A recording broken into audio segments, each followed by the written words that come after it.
Welcome, everybody. Get in fast, take your seats. We got a sold out show and some standing room only. Last cap webinar of 2023. Whoa, baby. Whoa, So we baby. broke out the tie-dyes for you guys, even though I'm a little cold in my house because I don't turn the heat up that high. You know, it's a big deal when we dust these babies off. Yeah, we were just talking in the green room trying to do some mental math, saying, I wonder how many webinars we've done this year. We're gonna try to get a figure right. If we didn't hit triple digits, Peggy, we gotta be freaking close. Yeah, we do. We gotta be close. You know what? We could have done the ugly Christmas sweater. She's right. That could be a next year. Ugly Hanukkah too. I have one. Yep. Yeah. Holiday sweater, I guess we could say. Any sort of sweater that's ugly. Ugly sweater, so long as it's ugly.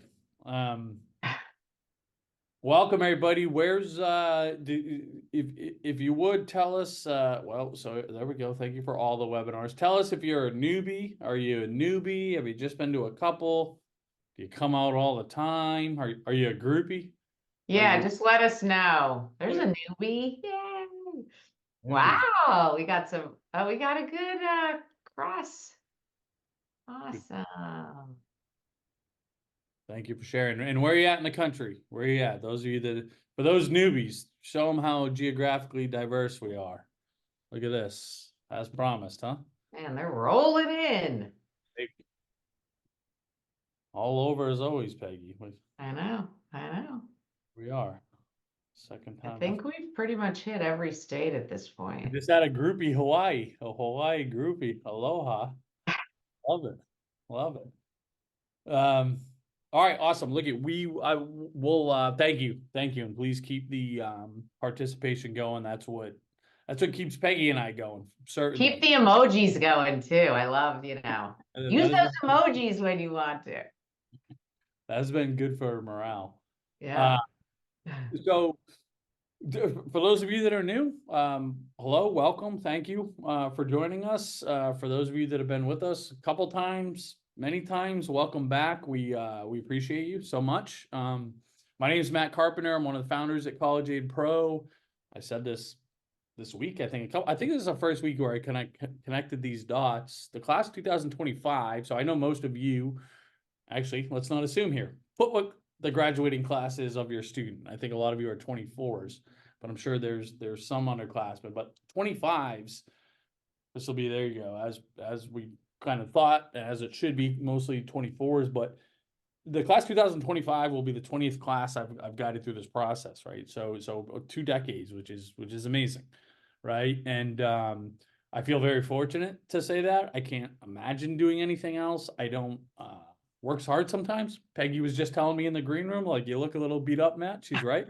Right. But I got to tell you, like, there's nothing more rewarding, right?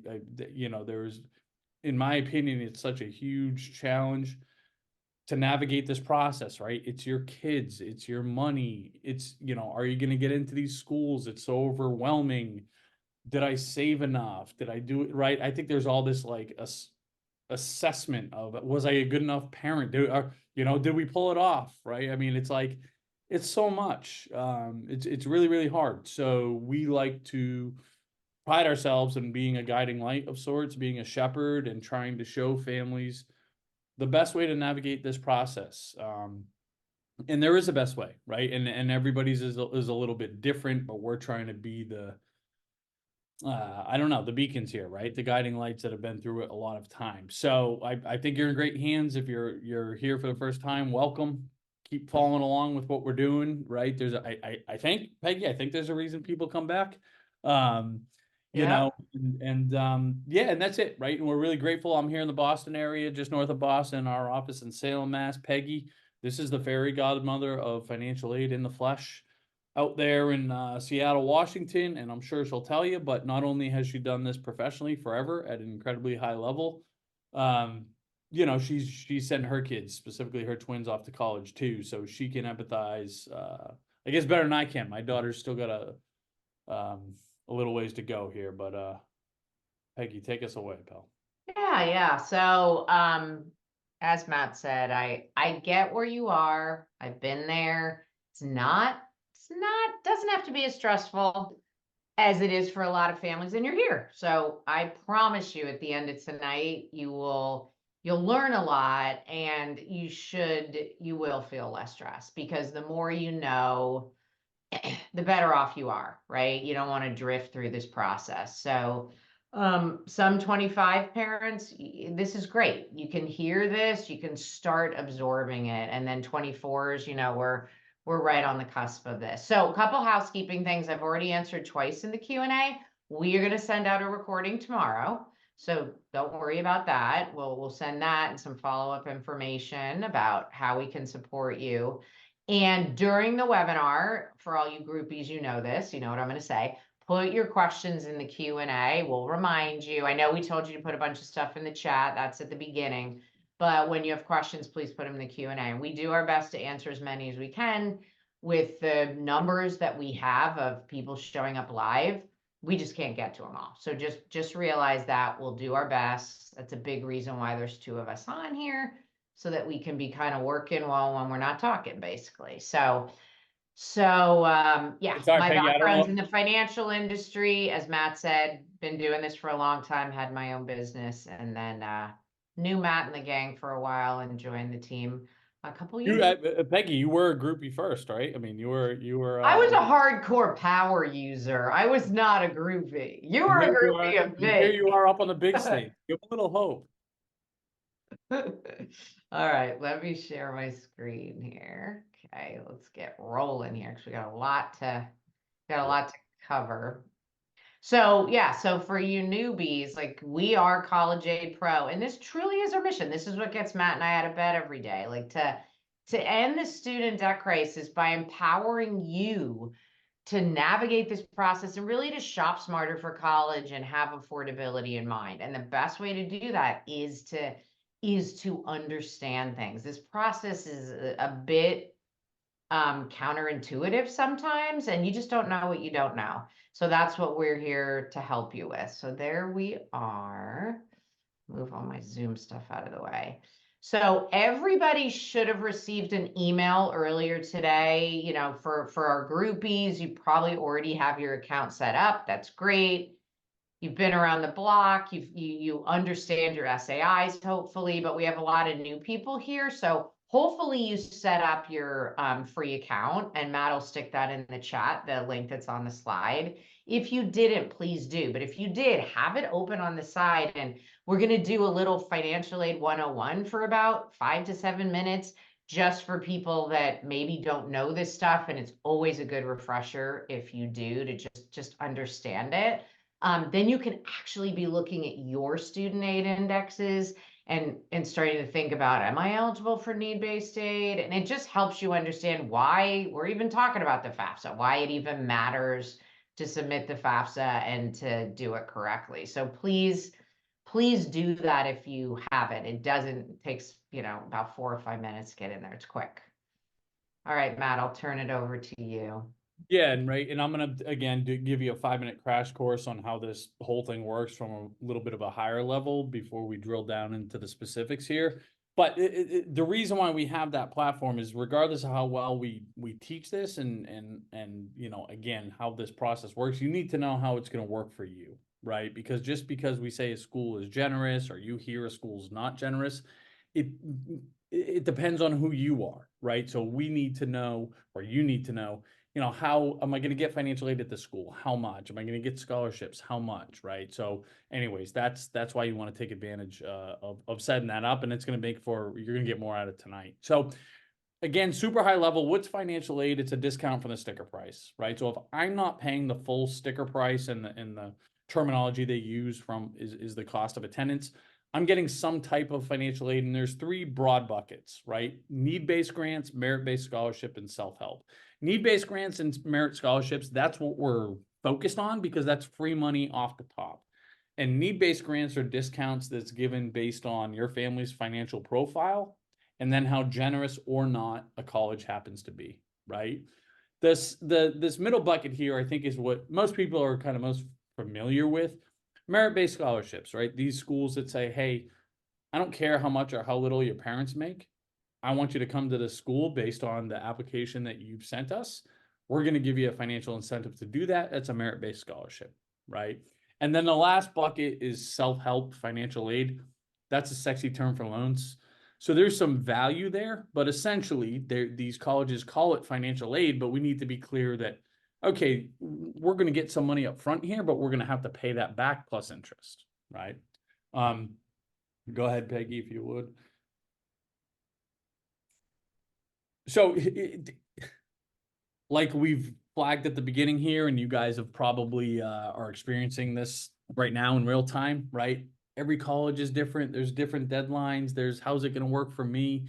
And it's not very streamlined. And so anytime there's a kind of universal rule, we want to be comfortable with how that works. And this is a great example, right? Every college uses the same foundation, the same base in terms of their calculation for determining your eligibility for need-based financial aid. So that's the cost of attendance or the sticker price minus your student's student aid index. And if there's a difference between those two figures, that dollar amount is the amount of need-based aid that they are potentially eligible for, right? So if a school is $90,000, and there's dozens of them now, and our student aid index is $40,000, okay, and that student aid index is dictated largely by your income, specifically 2022 income and non-retirement assets. But let's say hypothetically it's $40,000. Well, now we're eligible for $50,000 worth of need-based financial aid. Who's paying for that? Is it me? Is it the college? Are we going to meet in the middle? It depends on the college, right? So again, that's why we want you in the platform to see, is it a school like NYU or is it a school like Pepperdine that doesn't meet 100% of need? So I'm going to have to pay, my student aid index plus an additional amount? Or is it a school like University of Chicago that does meet 100% of need? So if my SAI, according to them, is 40,000, that's what I pay regardless of their sticker price. Go ahead, Peggy. So just a couple quick hitters here, right? What's considered an asset according to these schools? The short answer is everything but your retirement accounts, right? So just plan on that. Don't make one of the biggest mistakes when completing the FAFSA specifically, which is including any of your retirement stuff on that FAFSA. Do not do it. Another big takeaway here is that parent assets and student assets, generally speaking, are not looked at equally. And colleges put way more emphasis on any money in the student's name than they do on the parent's name, right? So even if you got $10,000 in your savings account as a student, right, that's enough to move the needle in terms of your need-based financial aid eligibility. But if that $10,000 is in the parent's name, it's really not. So these are sometimes some of the things that we can control, where I'd rather have my name on that account and report it as my asset as opposed to the student's. 529s is something that we flag because most families make a really critical mistake and they report 529 savings as the student's assets. Not only is that incorrect, but it's going to kill, just like I just flagged, right? It's going to kill your financial aid eligibility because you're putting that dollar amount in the student's name as opposed to yours, right? The other thing that I'll just flag is that most schools are a huge percentage of these private schools consider your home equity fair game.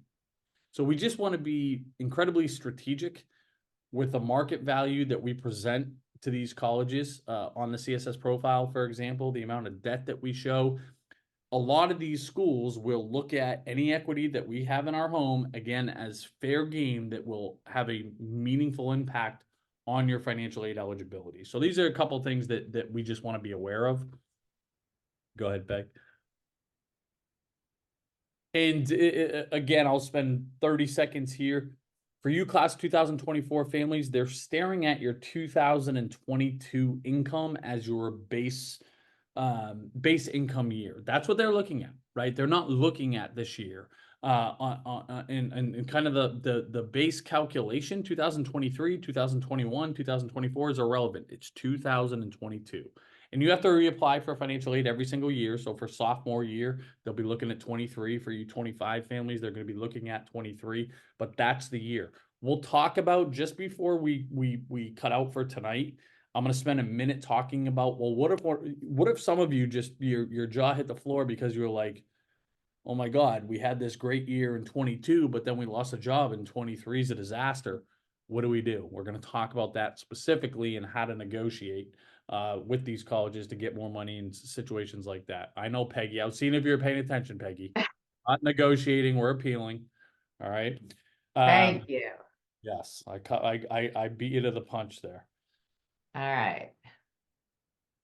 And then just, I'm going to quickly jump into the platform just to give you an example in a second here. But there's just I can tell by some of the areas of the country that you guys are in, and just by a lot of large numbers, there's a percentage of you that are not going to qualify for need-based financial aid. And there's no magic wand that myself or Peg or anybody could wave in order to change that.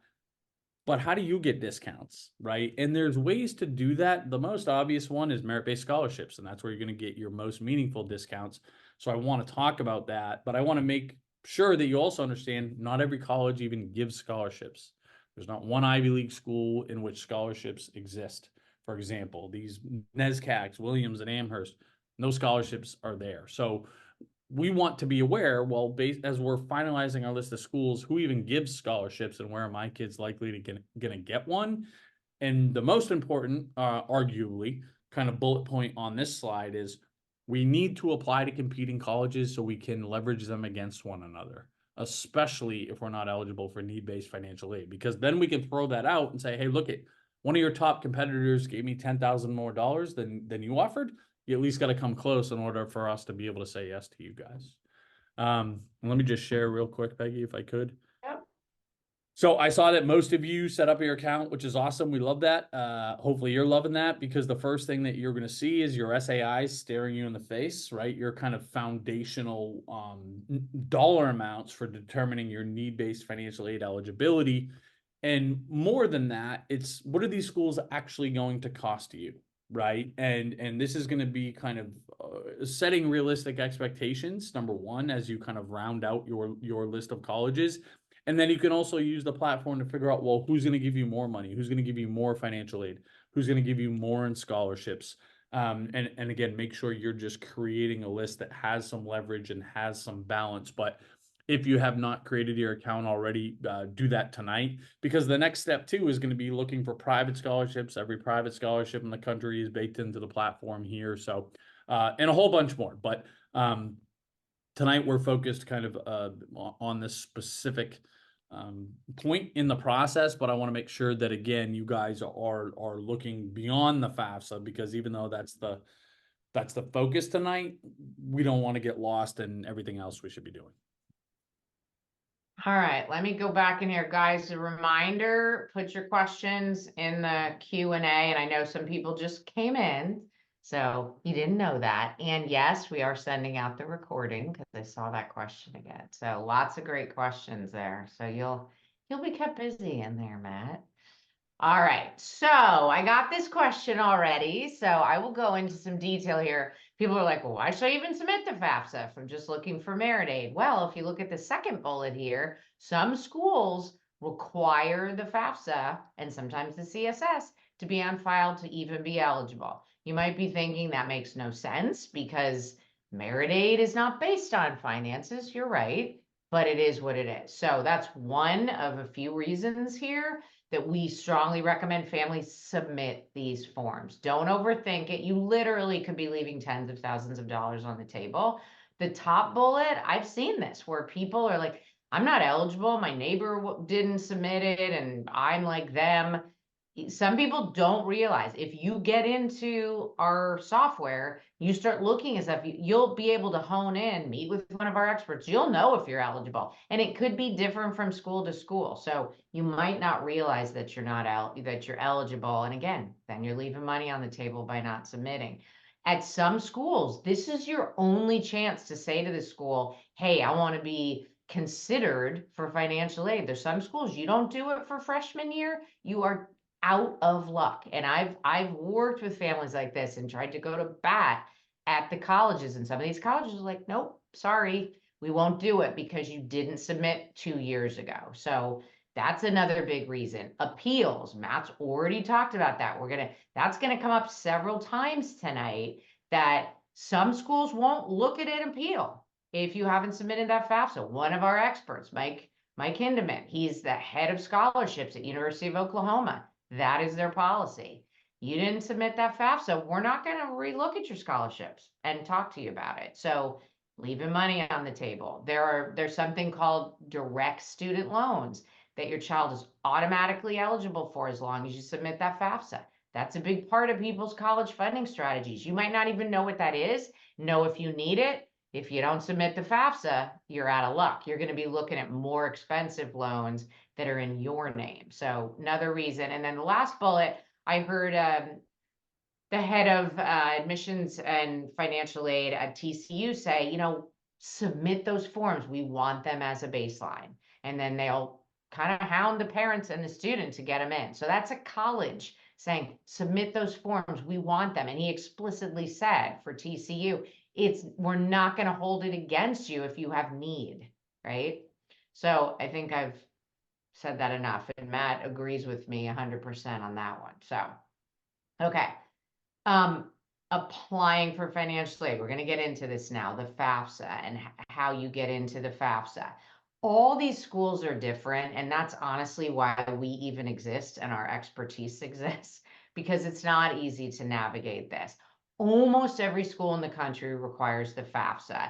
Then there's another form that we're not going to spend a lot of time on tonight called the CSS profile that's already live. And there's schools that require that with the FAFSA, not instead of the FAFSA. And then there even are some schools like Princeton, just talked to a family earlier today, and Princeton's on the list. I'm like, you've got to do their financial aid form along with the FAFSA. So you got to navigate this and understand what schools need what. And just like the admission applications, this concept isn't new to you. Deadlines really, really matter. And if you're late to a financial aid deadline, a priority deadline, you're eligible for need-based aid, that could mean thousands of dollars that you're not getting. You're in the second bucket, right? And that can happen all the time. One of our other experts, JP Schmidt, who used to run financial aid at Southern Cal, I had a family and she came to me, I didn't know her, and she said, I've got a junior in college and our package is much worse, Peg. Can you help me? And I started digging and had some ideas, and I just pinged him because this kid was at Southern Cal. And the first thing he said to me, did he miss the deadline? Because that could have meant that $10,000 difference. So really pay attention to deadlines. It's your responsibility as a family. It's your child's responsibility. So if that's not their superpower, they need to start learning it. And so it's a good growth opportunity for them, and just stay on top of it, because it could make a big difference. Just real quick, we don't need to get in the weeds on this, but I was on a webinar. Willamette is private school in Oregon, FAFSA only. And it was interesting to me. I just wanted to give everybody kind of an idea of how one of these schools is handling this. We're going to talk about it in a minute, but the FAFSA is probably going to go live right around December 31st. We don't even know the go live date, but you look here for EA, early action, and early decision kids, that deadline is January 10th. It's going to be a little bit later if they're regular admission. So the timeline is completely different this year. So it's really important to know those deadlines at all those schools and make sure you're meeting them. So that's kind of on the families to know what that is. So let's talk about the FAFSA, the main topic tonight. So as I just said, all the guidance we have is it's going to go live by December 31st. Maybe it'll be earlier, maybe it won't be, but it should go live by then. Matt already talked about the prior year. So if you're class of 2024, that's your child, which a lot of you are. If you've been in the CSS profile, and once the FAFSA goes live, it's going to be all about 2022. That's the income that they're pulling. It's a 2-year look back. We'll talk about appealing, but I'm going to talk about it right here for a second. Already had somebody write in the Q&A, I got laid off. You are going to need to appeal, and let us support you on that. There's ways to do it. And it could mean, again, tens of thousands of dollars more potentially when your current situation is not as good as the base year, the 2022. only one parent submits the FAFSA. And this is a new change. I'm going to touch on what the definition of a custodial parent is in a few minutes. So if you have older kids already in school, you really got to pay attention. Don't go get a drink because you get that part, because it's changed dramatically. So you're going to want to tune in there. So the one thing you can do right now is you can get your FSA IDs, the Federal Student Aid IDs. There's the link. If you Google it, you'll get to that link. Just make sure it says studentaid.gov in there, right? It's not a phishing site that's trying, because you're going to put in your date of birth and your social security number, which are obviously highly confidential pieces of information. So make sure you're on the government site.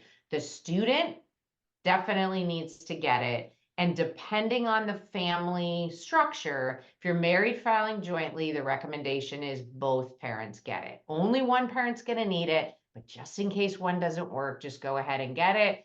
If you are divorced, only that custodial parent is going to get it. And I'll talk about that in a minute, who that is, because you're going to need to figure that out. You will need this to log into the FAFSA. You can no longer get into the FAFSA with a social security number and date of birth. So if you've been down the road, that's a big change if you've got an older child. So go ahead and get that done. You should, and you can feel good that you're starting the FAFSA process. Keep that information in a secure place. You're going to need it every year. It's a little bit more involved. Like if a family is married filing separately, then you both need to get ID. So if you're married, just both of you should get it. And then you're good to go no matter what your filing status is. So that's something to go ahead and get done now. I've probably said most of this, but here it is again. Second bullet, you can't do it without that. And I'm going to touch on this in a minute, but the people that are doing the FAFSA outside of the student are called contributors. You're going to be contributing to the student's FAFSA. And so that's why you need that FSA ID to log into your part of the FAFSA. And I'll talk about exactly how that works in a minute. I just had 2 meetings today. My second meeting was hitting this. There's a mom, she's in Nicaragua, right? And she needs to submit her part of the FAFSA for her child who's a US citizen who lives up here. She doesn't have a social security number. How's she going to get her FSA ID? And I didn't even share this with you yet, Matt, but I got this from my sister, this intel, that this process, if this is relevant to you, it's not going to go live till January 2nd, but it's going to be a real time getting you access on the spot. So fingers crossed that it works. So if that's you, that's how that's going to work. If that's how you're going to get into a FAFSA. All right. So I pretty much touched on this, and I don't want to overwhelm you, but the bottom line is, I think our advice is both parents, if you're married filing jointly, just both get it just in case. If you're married filing separately, both parents definitely have to get it because you have separate tax returns. So that's separate information coming into the FAFSA, okay? So keep that in mind. If you're divorced, the one parent's going to get it. But if you were married in 2022, you're going to have to manually enter. And I would really recommend, Matt and I are going to talk about it at the end, how we can support you. It gets a little crazy and you might want to let us support you on this, right? So that you get through it without too much stress. And most importantly, you do it right, okay? Because you're basically going to be consenting for your tax information to move into the FAFSA. That's what you're going to be doing. The Department of Ed has created a parent wizard that will pop up, but honestly, our advice is figure this out now. You should be able to figure out now who's the parent that's going to be submitting this if you're a 2-household family, either divorced or separated, living in 2 different households. So figure it out now so you're not trying to do this on the spot and again, maybe making an error, right? That could cost you a lot of money. So what's going to happen is the student is going to start their FAFSA. And if you're there with your child, that's totally fine. You're helping them. That's common, right? then it's going to get to a point where you have to input the parents. And then the parents are going to get an email saying, hey, you need to do your part of the FAFSA. This is brand spanking new. So if you're used to the old school, forget about the old school. The student finishes theirs, the parent does theirs, it becomes a part of the student's FAFSA because the parents don't have a FAFSA. They're not students, right? You're filling out your part to be a part of your child's FAFSA, and then it gets submitted. All the contributors have to consent and they have to move their data over, or else it's not a valid FAFSA and the colleges can't award federal aid. And at most schools, they can't give you endowment money unless this is in there. But realize the term contributor does not mean you have to contribute money to pay for college. There's no obligation, it has nothing to do with that. It means you're contributing your financial data. So it's confusing because that term, typically people think of, I'm contributing money. And there's some parents that are like, I'm not able or I don't want to. So get it done.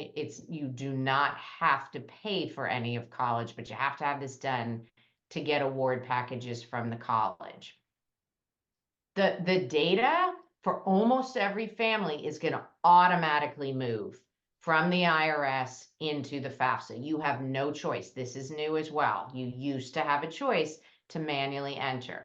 There's a few circumstances where when you're in there, it will say you can't use this direct data exchange. And then of course you can manually enter because they're telling you you have to. But if you fall in the bucket that most people are going to, you've got to follow the prompts and move that money directly into the FAFSA. And that's used to be called the data retrieval tool. Now it's called direct data exchange. It's the same process. There's a little bit differences of, I don't even remember because it doesn't matter. It's a little different, but it's the same process, except that it's mandatory to do it. So just be ready to do that when you're in there. One of the big changes, and we're going to touch on this in a minute, that, these things have changed with the contributor and everything, but also that student aid index that Matt talked about, the calculation of that has changed in some pretty significant ways. And this is this first year of it. And one of the biggest changes is when you have two kids in school, like I always had two, right? I have twins. So back then it was called an EFC, but my SAI was divided almost in half because makes sense, right? I have income and assets. Well, I can't pay double just because I have two kids at once. Well, the government got rid of that and said, yep, for federal aid, we're not doing that. Your essay, we have a dad who wrote in today to support, he has quads. And I'm dividing that by 4. He has to pay the same amount per kid. It's crazy, and it didn't get overturned. Matt did a wonderful video and didn't happen, right? But, and that's why I have a big but here, there is a question on the new FAFSA that says, how many kids are in college for the school year? And if you put 2 or 3 or 4, the colleges know that, and they can take it into account to give out their institutional aid. They can't to give Pell Grants and work study and subsidized student loans. That's all the federal aid. But the endowment money is the biggest bucket you want to pull from, hands down. So this is great news, but they might not, and you might have to appeal. So, I always tease Matt, stop talking about appeals when it doesn't matter. And here I am over and over because appeals are a big deal. Like this is another appeal opportunity. And we are here to support you. We've done this thousands of times between all of us. So it was kind of a crummy rule, but when I heard that, I'm like, all right, we're gonna make lemonade out of these lemons. Like this isn't gonna be so bad. It's gonna work out for families. Okay, I teased this, so this is what I was referencing. So if you are divorced or separated, the custodial parent, the definition has changed. It is the parent that provides the most financial support to that student for a year look back. So if you're submitting the FAFSA on January 11th, it's a year look back. It's not prior year. It's not 2023. It's literally a year look back. Okay, so this is a really big planning opportunity if your family, if you're pretty close to the financial support, if you're close to 50-50, strategize, right? Follow the rules, be honest, but figure out what's the best scenario. Which parent should be that custodial parent, and have that parent support the child a little bit more. You've got time, right? It's December 14th. It's not live yet, right? So if it's even, we're 50-50, buy a pair of sneakers, pay for the next violin month when it's not your turn, whatever it is, so that you're providing more financial support. Now, some families, it's cut and dry, right? It's like, oh, well, I've paid 30,000 more this year. Well, then it is what it is, right? But for a lot of families that we're talking to, a lot of people are booking hours just to talk about this. Like, how can we do this and follow the rules and put our best foot forward? So knowing your SAIs for both households is super important, and that's what you can do by setting up your free account. So so definitely a change, but there's gray area to follow the rules and put your best foot forward. Let us step in and help you with that. So I'm going to turn it over to you, Matt, to I hit on some of these changes, but I'm going to have Matt, kind of talk through some of the other ones that are going to hit this year. Keep me busy back there, Peggy. I know. What are you doing? There's still 73 questions. Are you kicking back? I got What? 70 down. I got 70 down, but they're coming in faster than I can keep up here. All right, the master is now in the Q&A, so step aside. Well, look, you might need to scold the folks that are still putting the questions. Oh, yeah, Guy. I haven't even looked in the chat, but I see a 31. So please put your questions in the Q&A. We're not going to get to all these questions, but if it's in the chat, I can pretty much promise you we're not going to see it, because we're just going to look in one place. So please paste them over there, okay? And we'll do our best. I was getting nervous for those people, just kind of on your behalf, knowing that they were going to get their faces ripped off. But no, you did that kindly, Peggy. I know. All right. So I mean, look, right. So we know this FAFSA is coming out in the next couple of weeks, at least at some point. Peg hit on most of the headlines in terms of the really material changes here. Two household families, incredibly significant change this year. It's going to be relevant at all the schools that are FAFSA only schools. It's still going to be relevant at CSS profile schools. I thought this was a horrible rule at first because I think it had its bad intentions. I feel incredibly confident about that. The Department of Education was like, hey, we're going to have the family that we think has the highest SAI complete the FAFSA so they get less financial aid, right? But we actually have an opportunity here if we play our cards right. So that's why we're telling everybody, for good reason, if you're a divorced or separated, split household family, whatever that looks like, please talk to us before you submit any of these financial aid applications. Or if you've already submitted the CSS profile, talk to us, because you have an opportunity to use this rule change to your advantage. The multiple kids one is tougher, but again, this is a FAFSA only rule. Schools that just about all the schools that we've talked to that use the CSS profile, they are still going to give the sibling discounts that they have historically, right? Business owners is maybe the one that if I had to pick one, which one of these FAFSA changes are you most concerned about? This is probably where I'd land, because it used to be in the FAFSA, if you had less than 100 employees, you didn't have to write anything about your business. You didn't have to report the value of it, the net worth, whatever was in your business checking and savings account. Less than 100 employees, we're putting a zero there. That's going away. Now, even if we're a sole proprietor, one-man shop, we still have to, they're gonna ask us to report the value of our business, the net worth.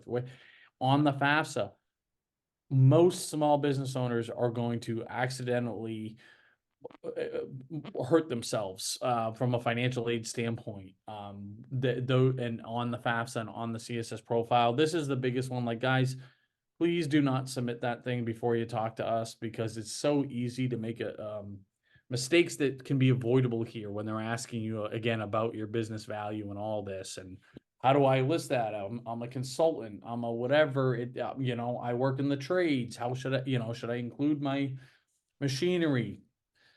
please talk to us, okay, before you answer that question and submit the FAFSA. That's the bad news changes. Good news is, look, there's more help on the way for the families that need it the most, right? I mean, I think we're all psyched about that internally. I think, and everybody that hears that is happy about that, right? The families that need the most help are getting more help. So that means, the actual Pell Grants, the federal program that's free money, right? That dollar amount is increasing. The thresholds are going up. So it's easier to qualify, right, for that money. And just like as Peg kind of walked you through the best she could based on the information that's available today, the FAFSA itself, in theory, knock on wood, cross fingers here, should be easier to complete, right?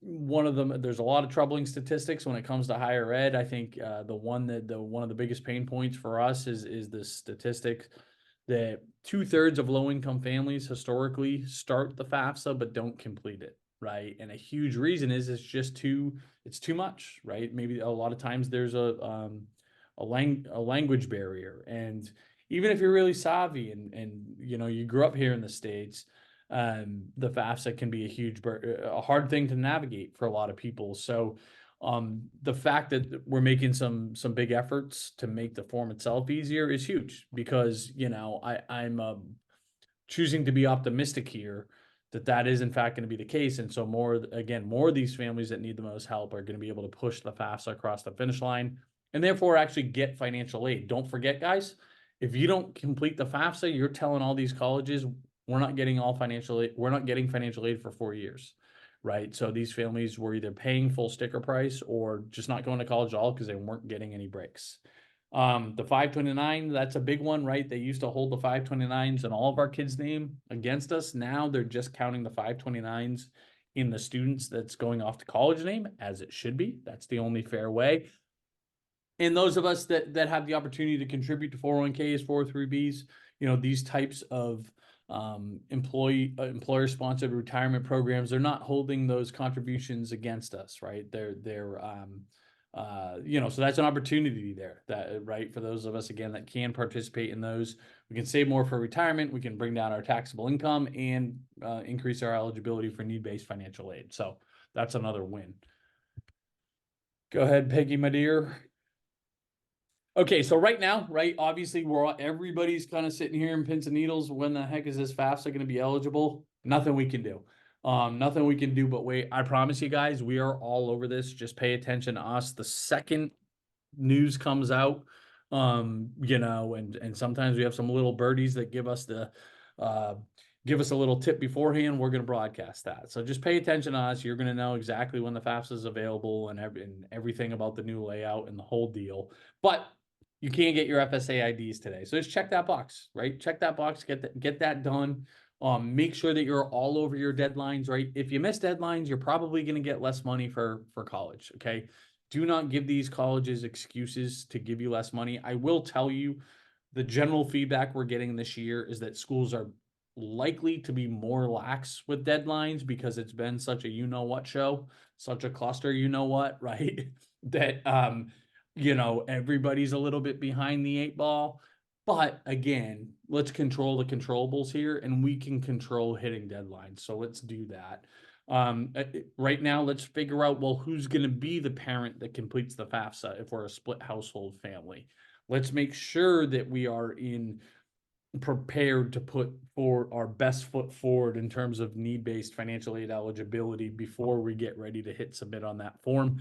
And definitely the CSS profile is available, guys. So if you've applied early to some schools that require the CSS profile, deadlines might have already happened or they're coming up pretty quickly. If you've applied regular decision, they're not going to be until after the new year, but that's something that we can, take care of now. Go ahead, Peggy. Sorry, I'm in the weeds here. Oh, you're all right, pal. You're good. Okay, so we've got kind of one of our biggest themes tonight in terms of questions. We're talking, which is no different than most times we get in front of a big room, is what 2022 looked one way on paper. 2023 is completely different, right? We lost a job. We got the bonus that year, we didn't this year, right? We're just starting a business. All these things, right? there's been a meaningful change. Now look let me just, the takeaway from this slide is that you guys need to have a mentality that whatever offer these colleges give you initially from a financial standpoint, we're not going to take that offer. Okay, we're going to go back, and there's a method to that madness, and we like to think we do it better than anyone, because we do. But there's a method to going back to these schools to getting more money, and it's a nuanced process. Of course, and again, we use the word negotiating. You can't use that word. That's what we're doing. You have to use the word appeal. It's nuances like this that are important, because this is a little bit different than negotiating when you go to buy a new car, when you're getting a new house, you know, things like this, right? Again, ultimately, that's what we're doing, but there's a method to the madness here, and these are kind of some quick hitters. It's so important that you bring color to the story. You need to ask for a specific amount. We need to spoon feed these guys. We talked about having these competing schools, so we can leverage these offers against one another. And you know, these are just a couple things that are important to hit on, but the concept remains the same. We want to have just this mindset that whatever we offer we get initially, there's an opportunity to do better, and there usually is, right? Is it guaranteed? Of course not, especially at the state colleges. But private schools in particular, you know, we expect to be successful on this front, and we typically are. Yeah, and it is very nuanced. Like, even having your ask, you got to be really careful what your ask is. If you way over ask, then the college is going to say, we can't meet that ask. We might have given them 10,000, but they're asking for 20. We're not going to get there. Let's just give it to this other family that's asking for 10. You know, they are doing this in the background. So it's really important to understand how to do this right to be successful. So, okay. Yeah, so one more here, guys. Obviously, we've got a lot. You've heard us mention this in passing, and we've got actually a lot of questions on the CSS profile. Our colleague, our good buddy, Billy Rabbit, Uncle Bill, as we call him here, he said it best, right? You can get through the FAFSA with a glass of wine or two. The CSS profile is going to require a bottle or two, right? We might even have to break into the liquor cabinet, depending on, you know, pick your poison here. But I think that's like, I always appreciated that kind of mindset. The FAFSA, I think, is pretty easy. The CSS profile is a beast. There's no two ways around it. For those of you that have already done the CSS profile, or attempted it, you know, I promise you, the FAFSA is going to be, you're going to love it. You're going to have a ball, right? You're going to have a ball. Yeah, I'd be kind of careful though. I don't know. It's going to be a bit of crazy about it. You're going to have a lot of patience, because it's probably going to crash. It's going to crash. It's going to crash. Yeah. It's crashed every year for 7 years straight, for usually the first week of January, or whenever it becomes accessible, first week of October previously, and actually January before that. The FAFSA is going to crash. So don't freak out, you know, when that happens. And don't wait till the last minute, you know, before your deadlines. Yeah. But yeah, but again, it's just, again, the CSS profile tonight is obviously FAFSA focused, but I don't want to bury the lead. You know, most of these private schools require the CSS profile as well. And that's really going to be what determines how much financial aid you get or you don't. And so we had a couple folks that were accepted ED. Congratulations, by the way, to some amazing schools. I saw Emory on there, for example. They're giving you an estimate based on the CSS profile. The FAFSA is just going to be a formality, right? But you can start the appeal process now, and we recommend that you do. You know, they may say, hey guys, sit tight until we get the FAFSA, but I would recommend initiating the appeal process now if you've got that estimated award from Emory. And I saw another amazing ED acceptance, but yeah, if you get that initial offer, even though it's an estimate saying, hey, this is contingent on the fact that the CSS, the FAFSA is going to align with this, get the party started now, no doubt about it. Yeah, have time on your side, you know, so yeah. And realize the CSS profile doesn't have to follow all these rules, and they're not going to, right? A lot of these rules, except who the custodial parent is, they're following that, but all these other rules, they don't have to do that for their endowment money. So sometimes it's going to sting, but other times it's good. So just a lot of A lot of different stuff. We got so somebody just said that they did the CSS last week. They met with Ryan Callahan on our team. He was enormously helpful. Thank you for saying that. We'll pass it along to Ryan. Did you find him serious? Ryan strikes me as he's a very serious dude, isn't he? But he's the director of financial aid at Harvard Medical. He was at MIT before that, Boston College before that. He's a great example of somebody that's somebody that's been on that side of the fence for their entire career.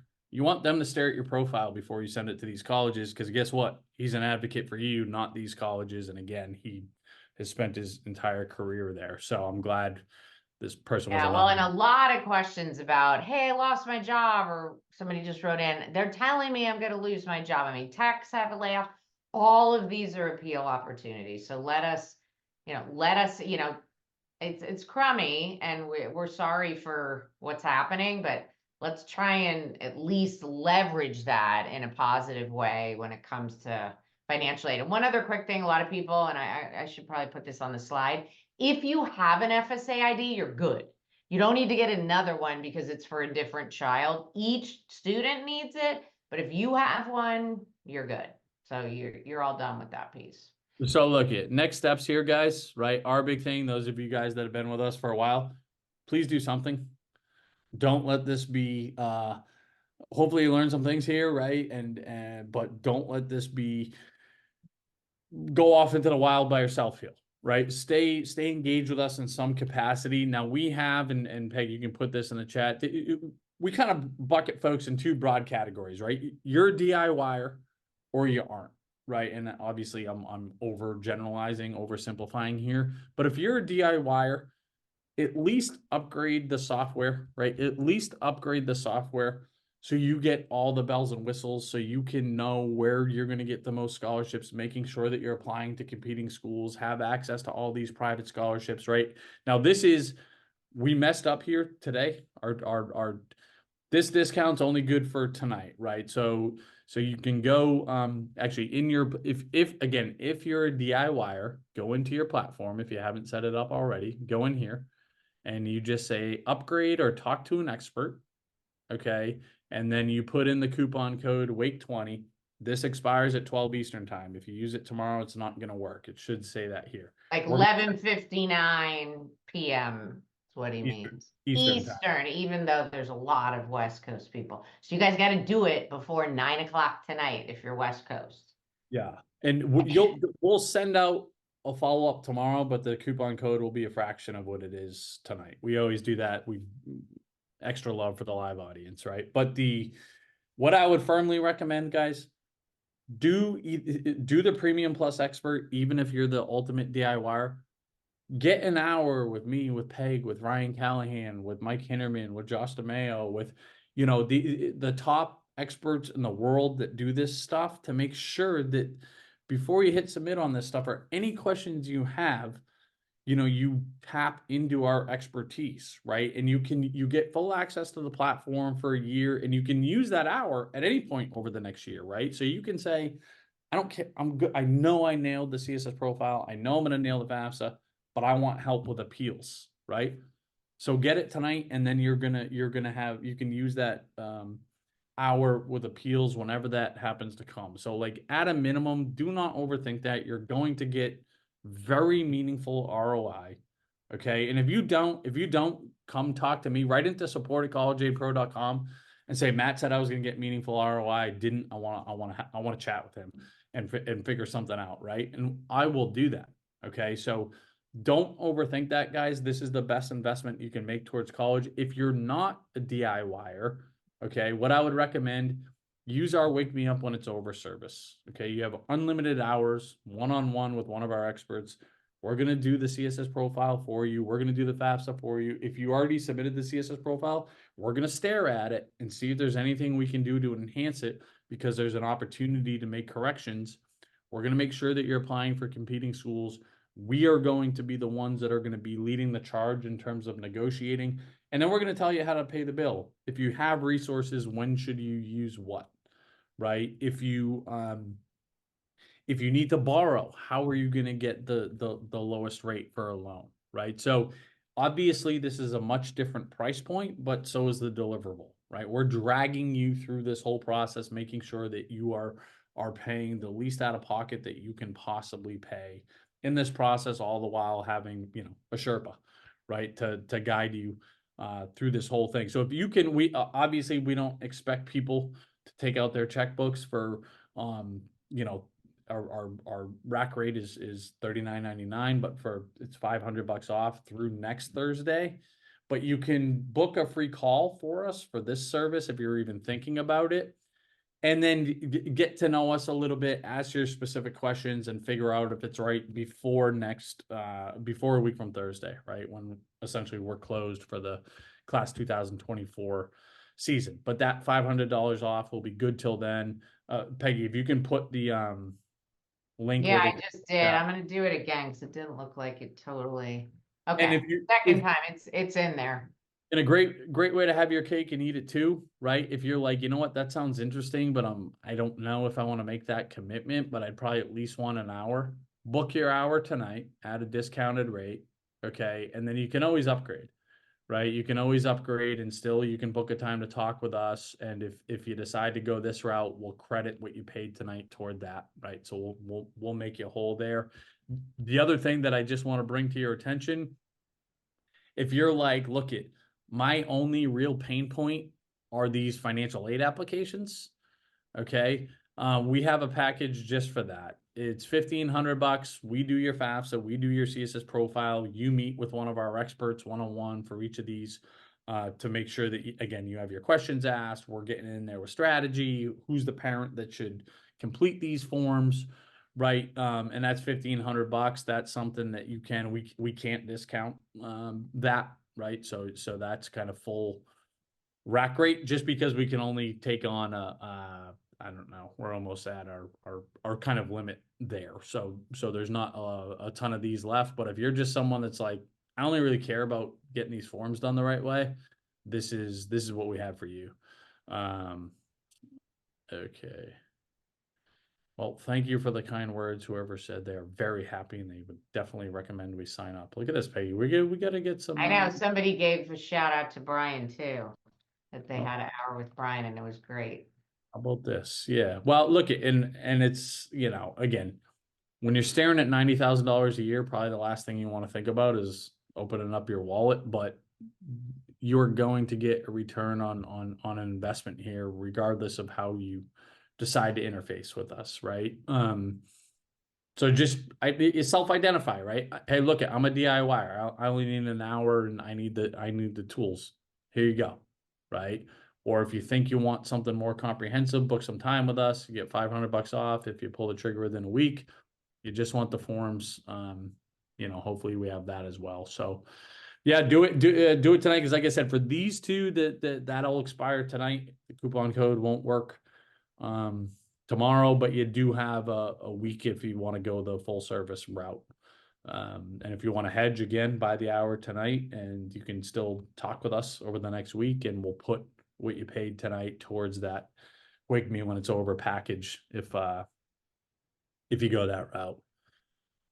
What do you think, Peggy? You got any words of wisdom for just kind of what Matt said at the beginning, which is what I always have said, like, just do something, right? Keep the ball rolling, right? Whatever that happens to be for you and where you are, just you know, if you're 2024, you got to do these forms, right?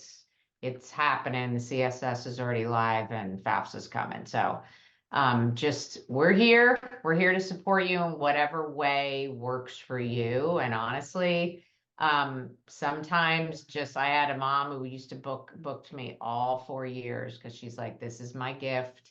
I get with you and the forms are done.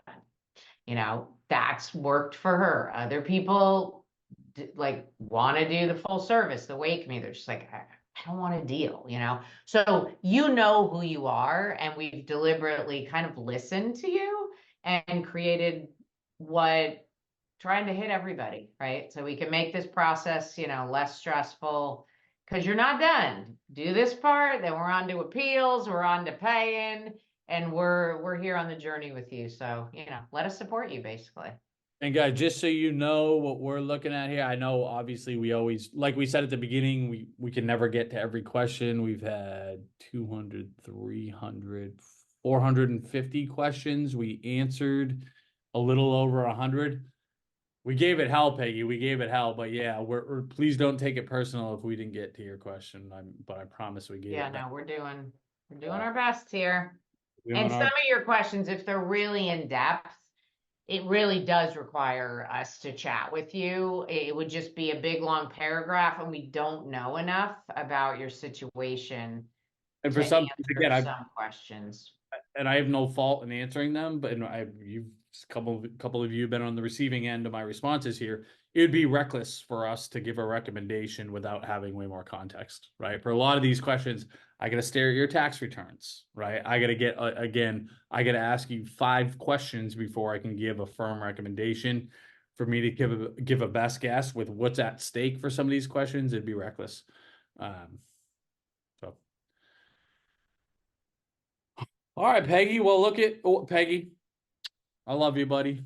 What a year. Love you too. Last webinar. Last webinar, 2023. I could honestly, Peggy, I truly could not have done it without you. So I appreciate it. Well, right back at you, buddy. We're partners in crime on this. So I hope we have supported all of you through the year. I wish I had some little music I could play. We should, as we're signing off here. Peggy, we gotta have like a montage or like a cut up or whatever. So I know. But yeah, and obviously we're so grateful for those of you that showed up for the first time, especially grateful for those of you that have been with us for the entire calendar year. You keep us going, right? You pump us up. You're always showing up and keeping us engaged, and we're just we're grateful that you're part of our ecosystem here. Yep, totally. So everybody, happy holidays. I know we're at the tail end of Hanukkah here. So whatever you're celebrating, enjoy, have special time with family and friends, and just take a little break. Take a little break and enjoy life. That's it, Peggy. Good night. All right. Thank you so much. Good night, everybody. I guess.